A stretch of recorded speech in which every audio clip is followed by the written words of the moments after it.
Dungeons & Dragons is a game all about stories.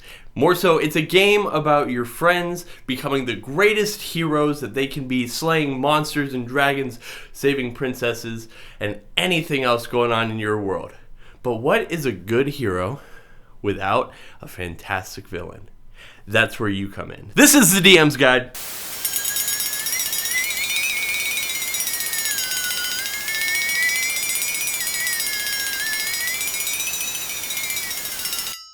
Hello and welcome to the DM's Guide. My name is Connor and I've been running a D&D campaign for about 2 years and been playing D&D for even longer.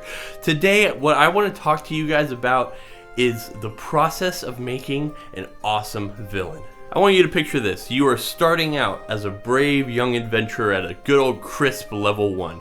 You've found your party. You've slayed a couple of rats. And now it is time for you to set forth on your next big journey.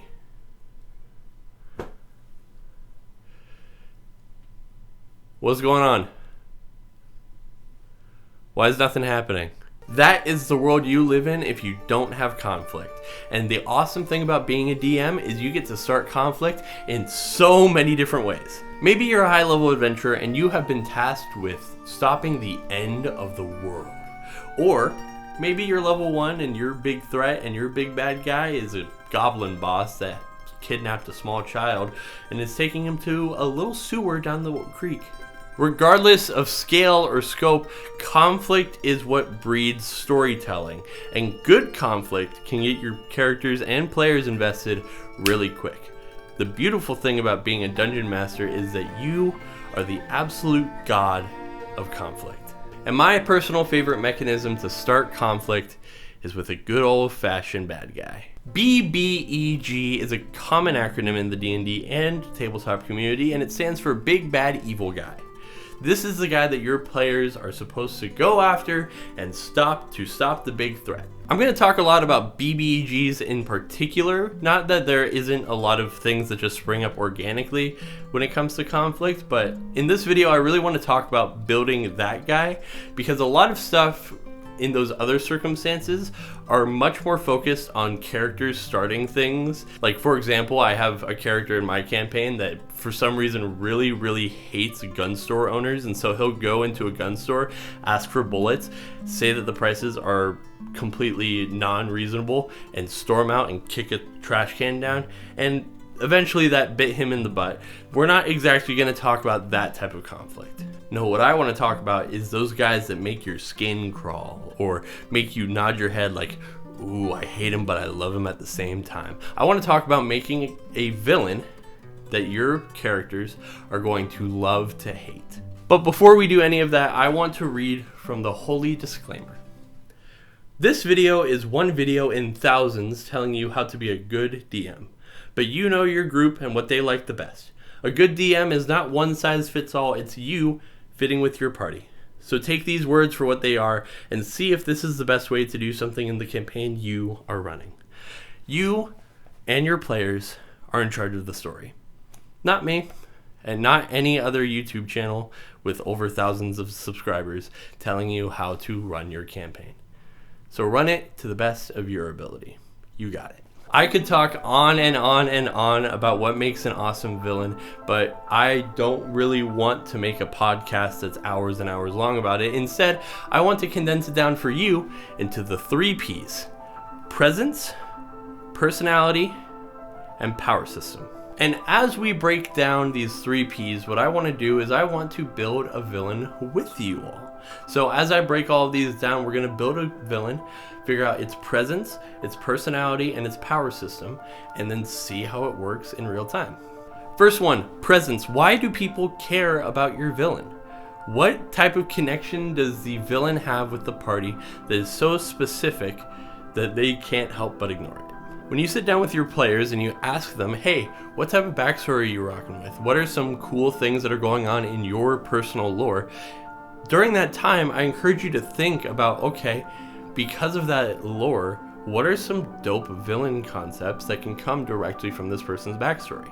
More so, how does your villain impact the heroes from a moral standpoint or even a thematic standpoint. If you know that your player characters are really dealing with a certain type of theme or a certain type of personal moral issue, then your villain has an awesome opportunity to directly counter it. And of course, the final thing for presence, how does your villain fit into the world that you're using? Now, if you're using a pre-built world like the Forgotten Realms, awesome. There's so many villains that you already have on hand and a lot of names and cool, awesome lore that fits your villain in like a glove. But if you are making your own world and you're trying to find a villain that fits into that, it's important for you to think, okay, how does my villain fit in the context of the rest of the world? So let's build our villain. In my world in Furcia, it is a Wild West fantasy mix with all kinds of magic and real world Wild West antics happening on all at the same time. I know from talking with my players, I have a player that used to be a part of a notorious gang, and they decided to leave because they had to do something that was too far gone with their moral complex, and so they decided to leave because it got too bad for them. I also have another player who I've talked with that has a brother that happened to disappear out of nowhere one day, and they have to go and find where he is. Now, if I take those two ideas and I put them together, I can make the idea that maybe player 1's gang boss kidnapped player 2's character, and now that gets 2 players immediately invested into trying to stop this guy. Hence it kickstarts their adventure, and hence we keep on going. It builds conflict because we know that from player 1's backstory that the things that this gang boss wanted him to do were so bad that even though he was already morally questionable, he decided to leave. So we already know the guy is really evil. Now the question we gotta ask ourselves is, why did he kidnap player 2's brother? Now, there are a lot of different explanations, and we could go a lot of different ways, and so now it would be up to me in the situation to go, okay, why does it make sense in the world for him to do that?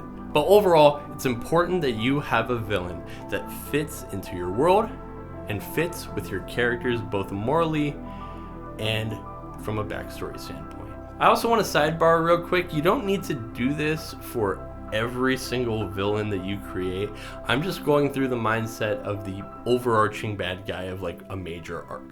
If we're talking about, oh man, I gotta kill some rats, you don't gotta give this big old thought process of the rats unless you really want to. But ultimately, this is for those really big picture things that are going on in your world. The second P is personality, and I don't think I need to explain this super hard. What is the personality of your villain? Are we going a real pure evil, wahahaha, I'm evil and I love it situation? Are we going with a sympathetic bad boy that can actually be swayed into doing something good for the world for once maybe? Or are we doing something a little bit in between? Now, my favorite thing to do when I'm figuring out villain personalities is look to other sources of media and see how they do it. I think DMs have a certain phobia of feeling like that they're copying something, and don't plagiarize, obviously, don't one-for-one copy, but I think there's something to be said about things exciting you and thus you finding inspiration from it. And the awesome thing about a Western world, like the world that we're building this BBEG for, is that there are so many awesome inspirations, and I want to talk about one in particular. Let's talk about Anton from No Country for Old Men.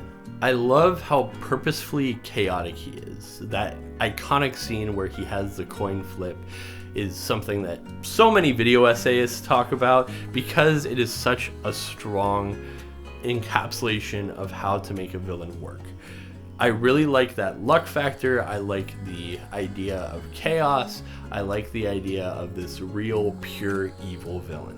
At the same time, I love a villain like Aizen from Bleach, a villain so conniving and so calculated that they can create this entire scenario in their head and have it work out flawlessly because they're kind of used to it.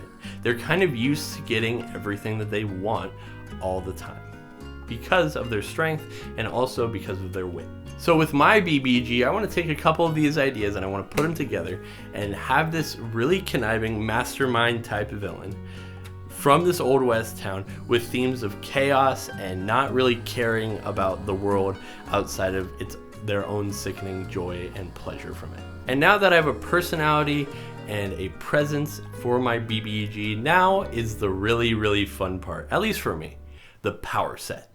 D&D is a combat game. It was built by a bunch of nerds who wanted to replicate The Hobbit and slay a dragon in real life without having to actually go out and do it.